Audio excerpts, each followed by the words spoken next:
తిరుపతి పెద్దకాపు వీధిలో వెలిసిన శ్రీరామ భజన మందిరం నందు నవమి ఉత్సవాలు 9 రోజుల పాటు కన్నుల పండుగ జరుగుతున్నాయి. అందులో భాగంగా గురువారం సాయంత్రం సీతారాములకు ఊంజల సేవ కడు రమణీయంగా నిర్వహించారు. స్థానికులు ఈ ఊంజల సేవలో పాల్గొని సీతారాములను దర్శించి మొక్కులు చెల్లించుకున్నారు. కీర్తిశేషులు వైవి చలపతిరెడ్డి, హరినాథమ్మ జ్ఞాపకార్థం కోగిలి చంద్రశేఖర్ రెడ్డి అనితా దంపతులు ఈ రోజు ఈ ఊంజల సేవలో ఉపేతారులుగా వ్యవహరించారు. అనంతరం భక్తులకు తీర్థ ప్రసాదాలు పంపిణీ చేశారు. కార్యక్రమంలో ఆలయ కమిటీ సభ్యులు గుండాల గోపీనాథ్, తొండంనాడు చంద్రశేఖర్ రెడ్డి, తొండంనాడు సుబ్రహ్మణ్యం రెడ్డి, విజయమ్మ, లోక ప్రభాకర్ నాయుడు, లక్ష్మమ్మ, మునికృష్ణయ్య తదితర భక్తులు పాల్గొన్నారు.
ఈరోజు తిరుపతి పెద్దకాపు వీధిలో వెలసిన శ్రీ సీతారాముల లక్ష్మణ ఆంజనేయ సమేత సన్నిధానంలో శ్రీరామనవమి ఉత్సవాల నుంచి ప్రతిరోజు అంతరంగ వైభవంగా శ్రీరామనవమి ఉత్సవాలు జరుగుతున్నాయి.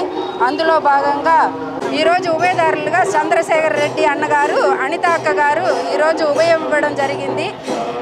చక్కగా చాలా చక్కని పూల అలంకారాలతో మంచి ప్రసాదాలతో స్వామివారికి సమర్పించి నైవేద్యం సమర్పించి ఆరతులు ఇచ్చి ఇక్కడికి విచ్చేసిన భక్తులందరికీ పంచిపెట్టడం జరిగింది.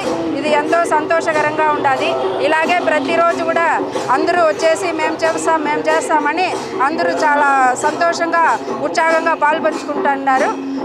అందరికీ ధన్యవాదాలు.